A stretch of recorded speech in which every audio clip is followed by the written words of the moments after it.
bit vertically challenged here.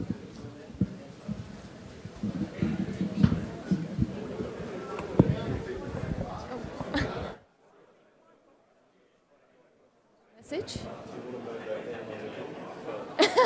Haha.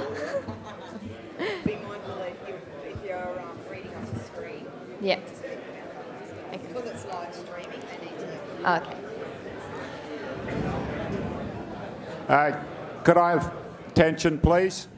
I know this Rain in Towns was a very exciting event, but we need to keep moving, otherwise we're going to run out of time. Just a brief safety message. Anybody leaving the room here, could we please leave via the door on my left or your right? We have some water issues and problems out here, and it's a safety issue, so please, if you want to go to the toilet or leave, please go through the doors to your right or my left. Thank you. Thanks, Thank Michael. you, Carly. So it's a bit hard to compete with that excitement out there, but I'll try to keep you entertained here. I've got Brendan here from DAF who's done some economics, so he'll have his turn. So this is what we've called our mixed variety trial. So it was all about targeting varieties to specific soil types. So our grower is our very obliging Manuel Muscat. He's got about 280 hectares of cane, and he's a Plain Creek grower. So he's, as you can see up there, he's near Serena. So this is our paddock. You can see in our EM map our very sodic soil down the bottom there in the blue, an ESP of 19, and compared to the rest of the paddock, which is an ESP of nearly 4. So he's got a bit of a drama going on down there. So he wanted to improve his productivity on that sodic soil that didn't respond to amelioration. So he put ash on it over 2 crop cycles. So he spent a lot of money. There was no improvement. There was no free water there, so there was no point in doing subsurface drainage. So yeah, he wanted to increase his productivity so he could, utilise everything that was going on the paddock. So to do this, he decided that he'd switch up his varieties halfway down the paddock. So he'd put 138 in his sodic areas, which we've got the SRA variety guide here, and it's 138's just known to be a more hardy variety that's more tolerant of sodic soils, but it's not very well known for its productivity or sugar attributes. Whereas 183 is on the opposite end of the spectrum. It's a softer variety, but it's got a better, better productivity. So we thought, why don't we have both? So this is our trial plan, repeated 4 times across the paddock. So you can see we had a 138 straight through, 183 straight through, 183 in the good part of the paddock with 138 in the sodic part. And then our mixed treatment was when he planted his plant source with the whole stick planter, it was a stick-by-stick mix of 183 and 138. So a bit of effort to get it going, but you've got to start somewhere. So we've got some yield results from 2017, and you can see they're not very high yields. He wasn't very happy with this plant cane block. But yes, it did get debied. But we did see a positive result with a significant difference in our mixed treatment. So we were very happy with that result. Economics? Thanks, Carly. Just a big thanks to pharmacist Carly and Manuel for providing the data. So just starting with the cost, following the same process we've done with the other presentations. I'm just going to talk about the Q138 and 183 treatments as the nominal treatments. So that's pretty much what most growers are doing. Obviously, not everyone's doing whole stick planting with 2 hands, using extra labor. So I'll just compare to those 2 treatments from a costing perspective and then move on to the net revenues. But if you look at the mixed variety, there was quite a big increase in cost of the seed. Before it was planted, as Carly said, there was a lot more process involved in doing the sort of whole stick planting. The whole stick planter obviously runs slower. Manual needed more labor. So that increased the actual cost of that seed by $200 a hectare. So that went up from sort of $443 for the whole planting operation. That's including the seed cost and the billet planting, from $443 to $659. So yeah, $200 per hectare extra cost there. If you look at the targeted variety, again, they used the normal seed, but they had to do extra passes to put one variety in and then put the next. So they did extra passes. So again, more time spent in field. If you can just click, you can click twice maybe. So you looked at about 37% more time spent actually planting that variety, and that increased the cost by about $50 a hectare. Yeah, thanks, Scotty. So if you take those two differences in practice and the influence on the total variable cost, we saw an increase of going from sort of 248, 25 to up to just below $2,800 a hectare. So you're looking at about $300 extra per hectare cost. So it's that $200 in the mixed variety treatment, plus an additional cost because of the higher yield. So you had some of the harvesting costs go up, you had some of the levy costs go up. So that all had influence on the variable cost for that treatment. So that came out as the most sort of costly treatment at $2,791. And then again, the targeted variety slightly higher at about $60 per hectare more for planting that treatment. Thanks, Scotty. And then just to finish off, we saw a difference in not gross margins. I wanted to put up net revenues, less the harvesting, levies, and seed planting costs, just to provide a better picture. But if you were to put up gross margins, the differences would be pretty much the same. We did take into account all the variable costs that were changing between treatments. So the differences between these would be the same differences between the gross margins. So you saw about a $80 difference going into the mixed variety treatment versus a Q183, which is probably a more popular process when it came to planting that variety. So there wasn't a statistical difference at the 5% level, but if you look at the probability of 0.136, getting somewhere closer than a lot of the other trials we've seen. So yeah, something to maybe take note of. Thanks. Thanks, Brendan. So, like Brendan was saying, we got a lot higher costs. Obviously, if this was successful and we decided to implement it across more of your farm, you'd find a more economical way of doing it, rather than having to do 2 passes over the paddock, etc. So we've just done a basic little assessment in January this year. It was just to compare the returns that were coming up in the sodic and non-sodic and in the different treatments.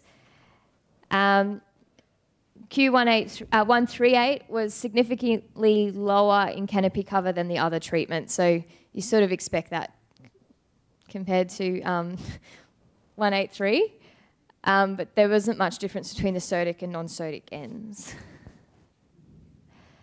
This is a drone shot that I took last week, and although it's not real clear up there, you can see a bit of a line that's still showing the sodic area there, and you can see our different varieties down the paddock, which is pretty cool. One thing I did notice is that there was a lot more weeds in the sodic end of the paddock, so that could have influenced our canopy cover results. So going forward, we'll continue monitoring the site, biomass, harvest, and all the rest of that. But Manuel is pretty keen, so he's used some of our trial as a plant source, so he didn't have to do his whole stick planting again. And he's planted it out on a couple of other paddocks just to see how it goes on paddocks that aren't so extreme. So yes, thank you.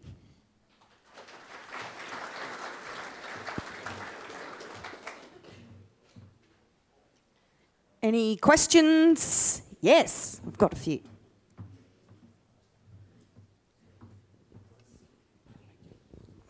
Do you have a plan to actually look at any changes in microbial populations? Because, interesting, 138's been known for managing pachymetra and stuff like that. 183 is as well. But we've suspected in the past that 138 might have ileopathic effects on other organisms. So are you looking or considering to look at something like that as well in your trial? We hadn't thought of it. We were just sort of just monitoring. Our main thing was the yield because he just wanted to utilise that block better. But yeah, we could think about it. Yeah, because after our mixed fallow cropping, we've already had that discussion in our team is, can we mix varieties from a disease mitigation and also look at synergies between different root systems of cane. We'll think about that.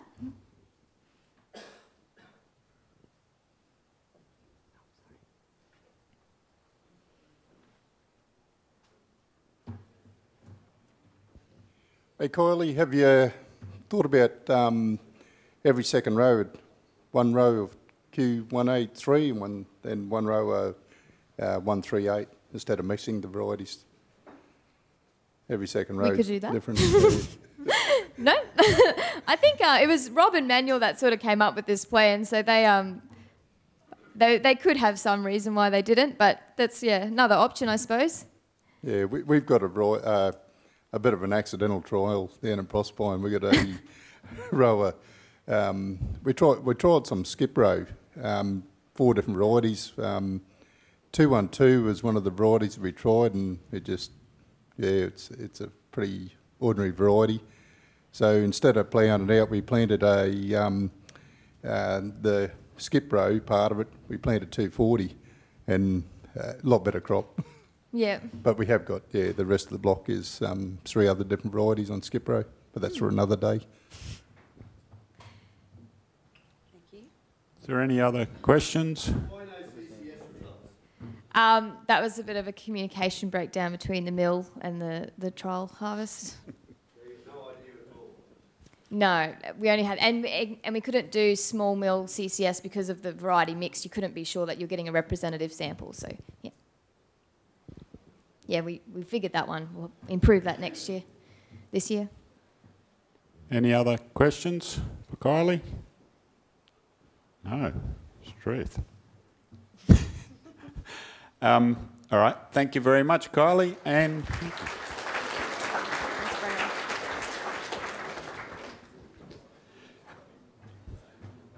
well done, Kylie. You calmed the storm anyway, so thank you for that. We might not lose power if we're lucky. On the storm front, because of the rain and wind, we won't be having morning tea in the area over here. We'll be having it somewhere over here.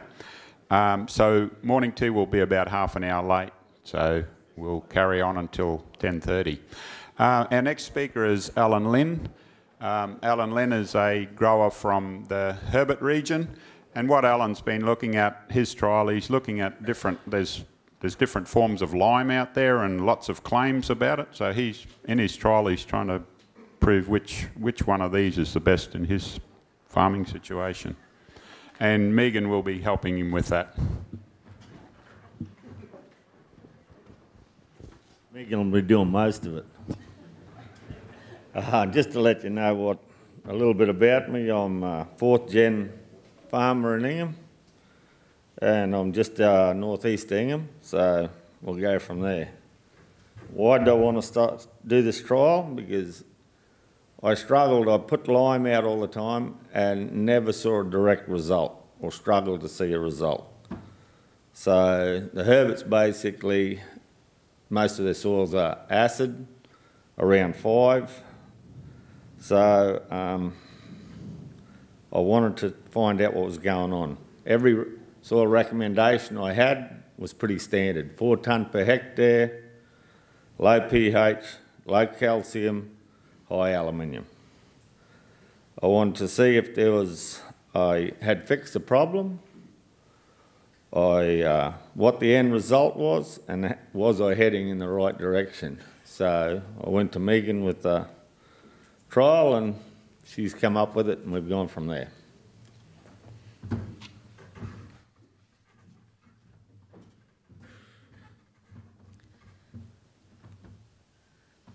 Okay, so we're looking at the lime products trial, and what we're looking at is getting a bang for our buck.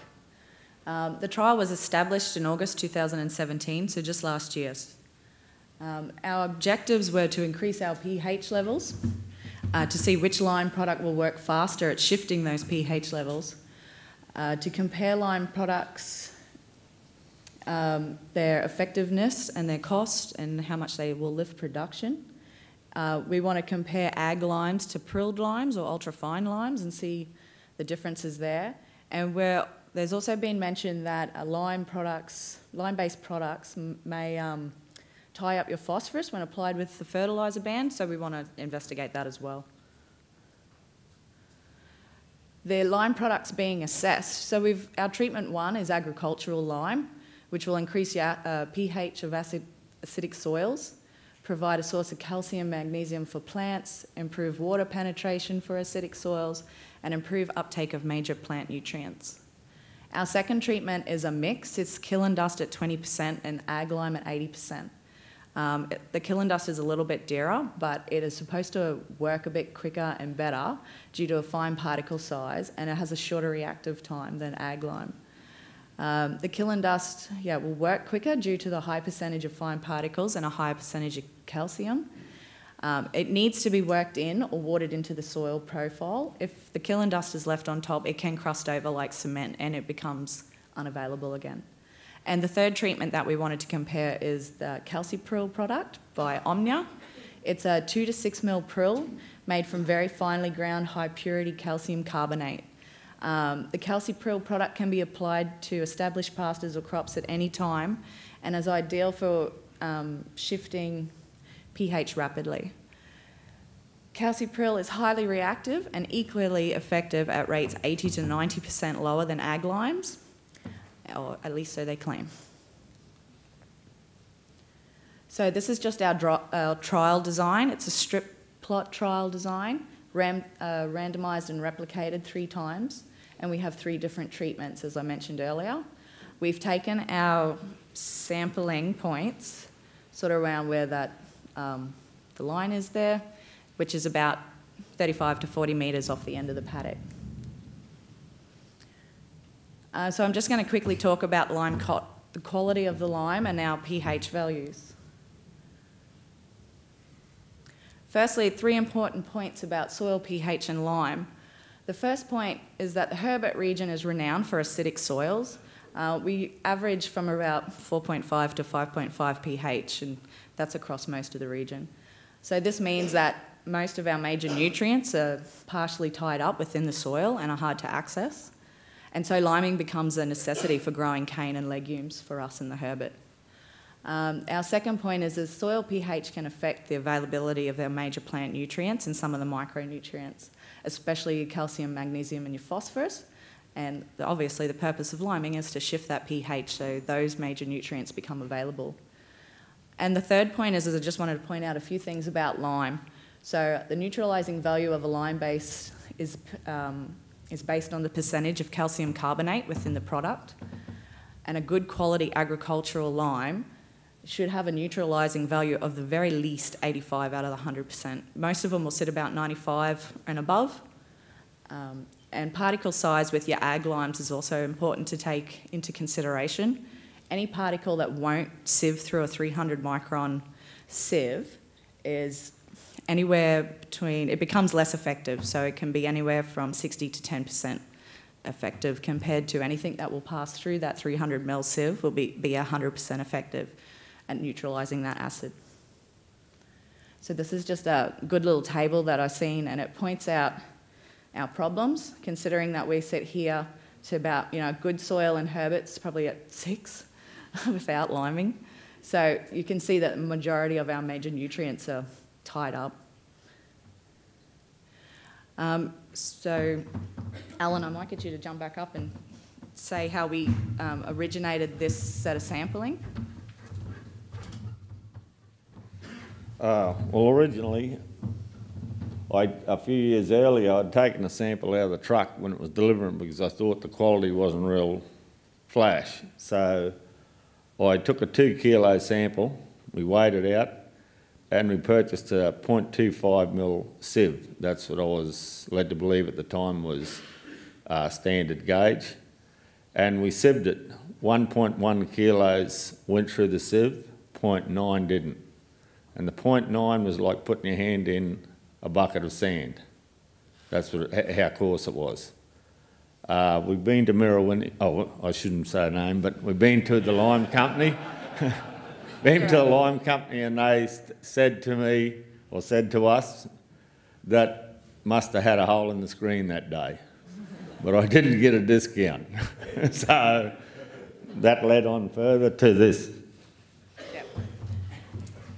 Yeah, so from those findings, we decided that we'd take a few more samples. Alan had some of the lime that he had already previously sieved left over, so I collected that.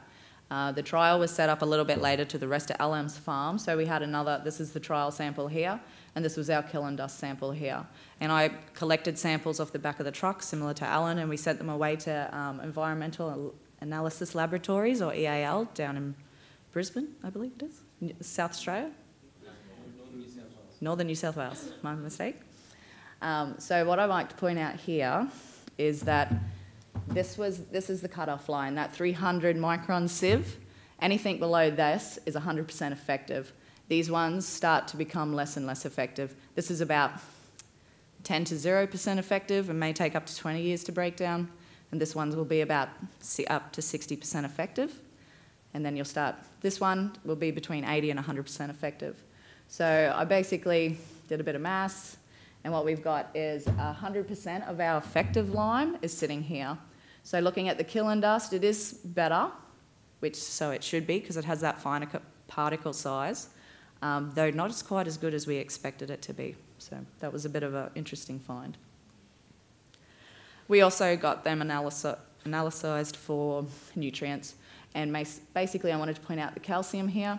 Calcium, any lime product should be sitting around your 40%. If it's under that, you're probably getting ripped. And what we've done then, pH sampling is obviously an important part of this trial. So we haven't done a whole lot of it yet, but we're getting there. We're going to start it. So before we started the trial, we EM mapped the block just to show the variation and the problems. This is where Alan's been laser levelling. This is a 2015 yield decline map, and you can sort of see it matches up. So our pH sampling structure. We're doing pH sampling structure with a digital pH reader every 6 weeks up until harvest in 2018. There's 4 samples taken from each plot. 2 are from the centre or the planting line, and 2 are from the shoulder of the row, and they're taken 10 metres apart within our sampling area. The pH meter reader that's being used is by the company Hannah, and it's calibrated with their solutions before every sampling set, and then double-checked halfway through sampling. And this is what we've got so far. Unfortunately, I didn't get the pH meter reader until November last year, so we missed the first couple of months, which is a bit of a shame. But I just want to point out some facts. The ag lime and the kiln dust was put down on the 7th of July 2017, before anything was planted. The calcipril goes out with the fertiliser, so it wasn't put out until side dress at the 10th of October at 350 kilos to the hectare, which was a bit higher than the brochure rate, but we spoke to the rep, and due to the lower pH, he's recommended a bit higher for us. And these are the results we've got. So this was the first set of sampling that we took. I did take original baseline samples, and they all started off at about 4.9 to 5. So when we started with the meter reader, this is what they were at. So far, out of the 3 sets of sampling in 12 weeks that I've done, we've really only had a little shift. The calcipril hasn't moved at all yet, and that kiln dust for some reason hasn't done much as well. At the moment, the ag lime is working the best and the way it should at moving pH.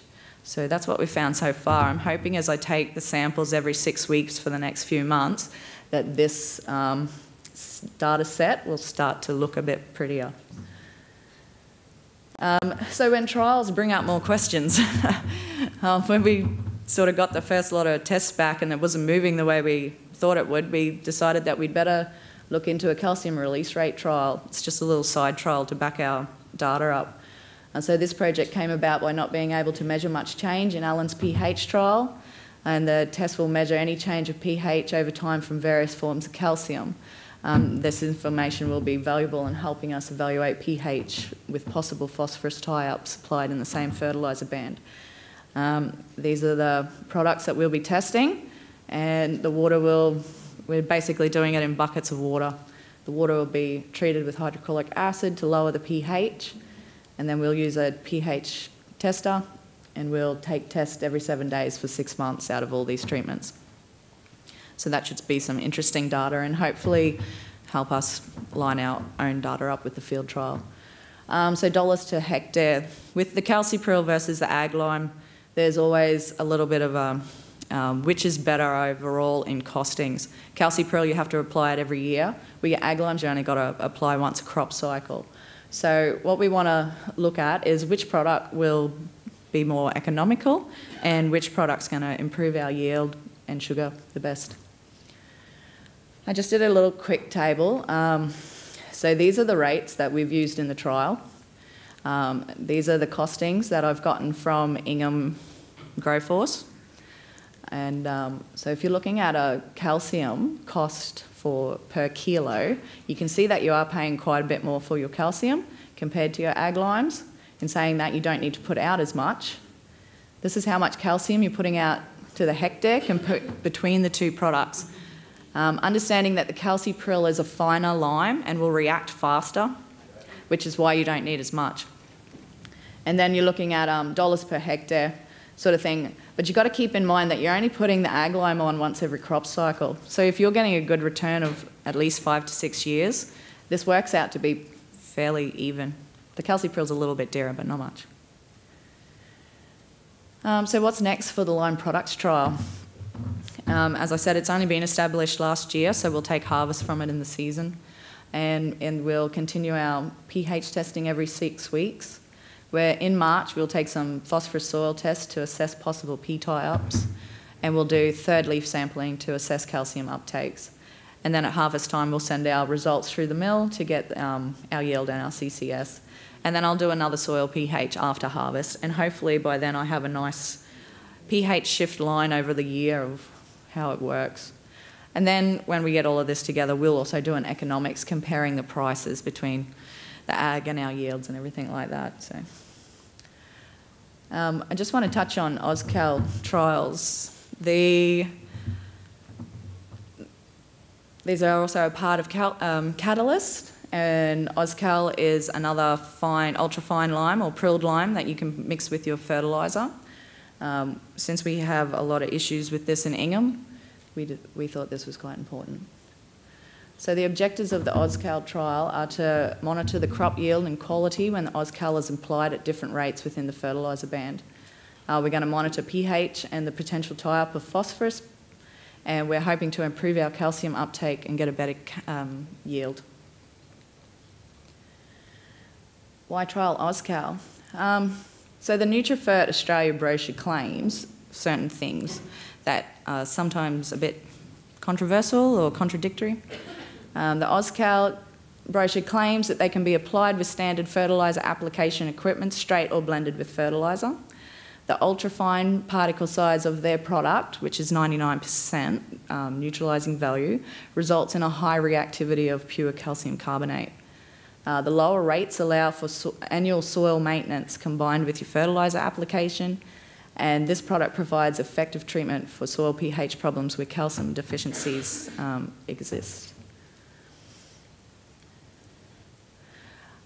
So, as I was saying, a little bit of controversial here. There was an article brought out in the Agronomic Insight, brought out on the 4th of July, so before we really got started with any of our trials. And this article pointed out a few things that was a bit interesting. The article was written by Rob Dwyer. He's a tropical systems agronomist.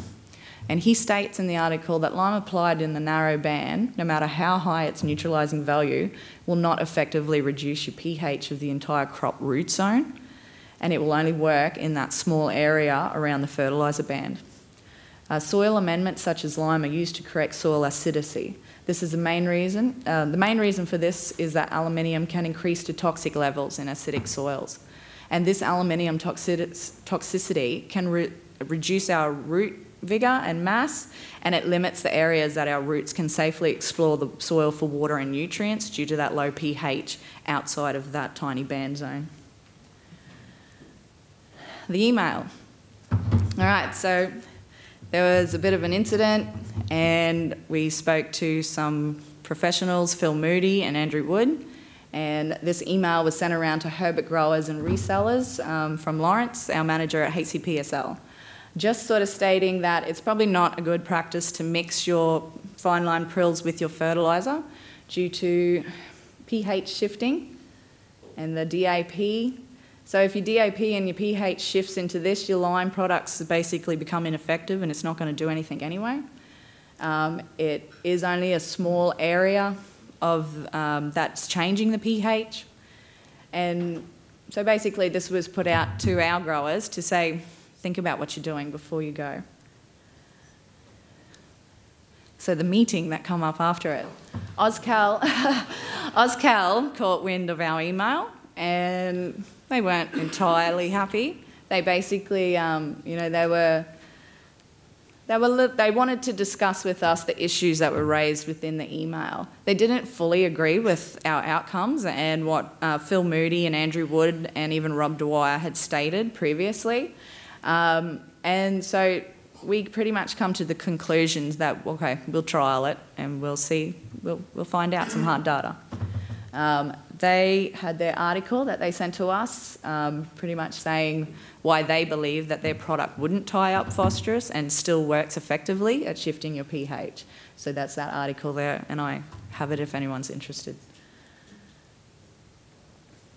So the trial design. We're looking at a small plot trial for the Auscal, and what we're going to measure is different rates of Auscal mixed in with the fertiliser band at 6 easy steps rates. This trial hasn't been set up yet. We're going to set this up at planning on Stephen Acko's place. So some of the sampling we'll be looking at in 2018 and 19 is obviously we're quite interested in the soil pH and the P analysis assessments. So we'll be doing a lot of that prior to application, 7 days, 14 days, 28 days, so on and so forth. We'll look at P up to 7 days, and then we'll start to just concentrate on pH. But then we'll look at our phosphorus again at 28 days, and then we'll just go back to concentrating on our pH. This is just a little diagram that Nutrifert put out. Basically, there's your fertiliser, and that's your calcipron. All right, and because liming is such a big thing in the herbit, I just wanted to quickly touch on a couple more trials. So we've got some variable rate lime trials going on in the herbit.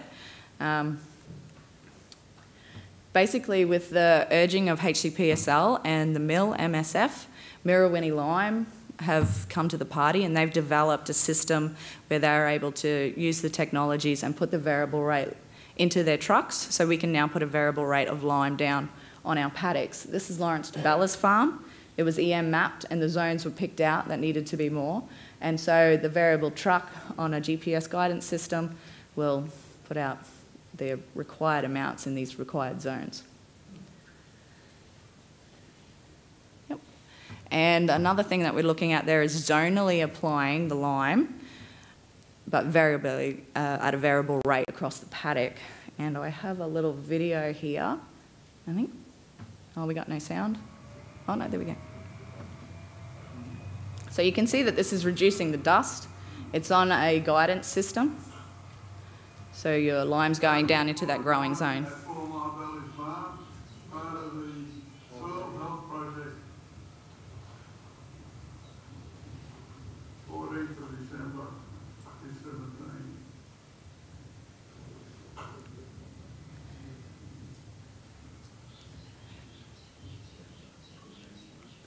All right, so benefits of a variable rate liming. We're pretty much trying to get the good stuff into the right spots. So our benefit number one is you're placing your conditioners in the right area, and you will put your dollars into the right area as well. Number two is by lifting our pH values within the paddock, there's more opportunity for our plants to take up those important major nutrients. And by number three, by zonally applying your lime product, you can really focus on the main growing line of the cane, and you'll have that better pH shift in the area of the row that needs it the most.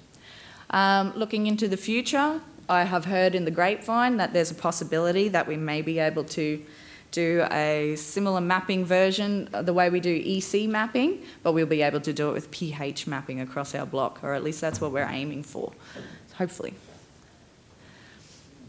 I'd just like to quickly thank Mirrowinnie Lime and Nutrifert Australia for their help and their cooperation and their interest in the trials and collecting that nice data. So thank you very much, and yeah, any questions?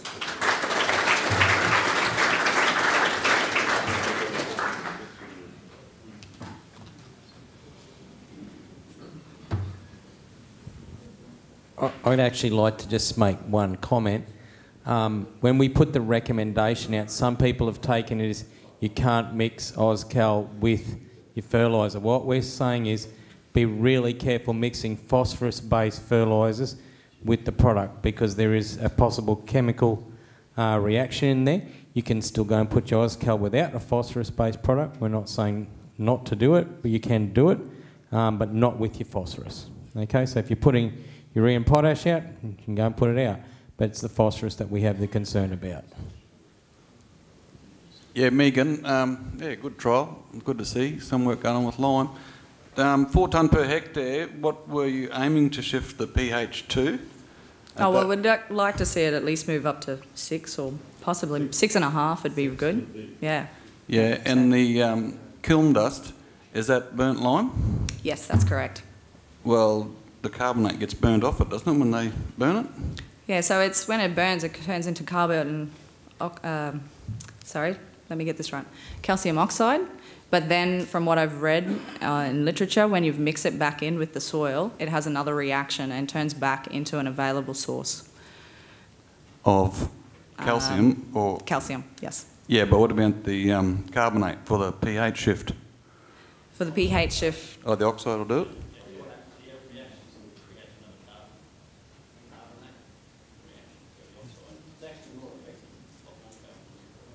Okay, thanks. There you go. Thank you for answering that question better than I did. Megan, did you have a look at the base saturation levels of calcium prior to and see what impact the different treatments had on base saturation percentages of calcium in your treatment? So we did take those original soil samples before anything was done, and obviously that was a full nutrient sample looking at calcium, and the pH was two of the most biggest things we had going on there. Is that what you were asking, Kim? I was just wondering, your decision to put on how much calcium you're putting on is based on adjusting pH rather than looking at the actual base saturation level and calcium-magnesium ratio, which is a key mineral ratio. Yeah, so we did look at all of that. Our calcium-magnesium ratios were okay. Yeah,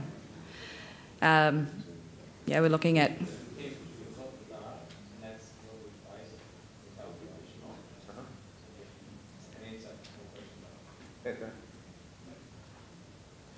Megan, sorry. Yep. If I read rightly, the calcipril has not increased pH at all. Yeah, that's what we're seeing in that data at the moment. So we wouldn't expect the pH with the calcipril to move on the shoulder of the row, but I have expected it to move on that centre planting line. I do believe that sometimes maybe our collection is rather hard, as it's a very small line, and as time goes on it's getting less visible, and also the way that the calcipril in the fertiliser gets put out is not always well, even. It's a little bit uneven, so perhaps, you know, on the odd occasion we're missing a sample here and there. So in the next lot of sampling I'll be really trying as the best I can to get straight on top of that planting line and capture that calcipril, because I think that may be a little bit of what's going on there. But other than that, yeah, I'm not 100% sure. Megan, just to comment on that, burnt lime and ag lime mix hasn't had a shift either, and it's been in the ground probably 3 or 4 months earlier, which surprised me, where the straight ag lime has had a major shift.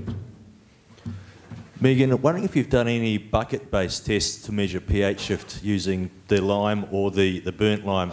I ran vineyards in West Australia for a long time, and we had to do a major pH shift, and we used burnt lime for a lot of that. Yeah, okay. And we just tested the theory first using bucket tests to see how much shift to work out our rates, and it was very effective for us.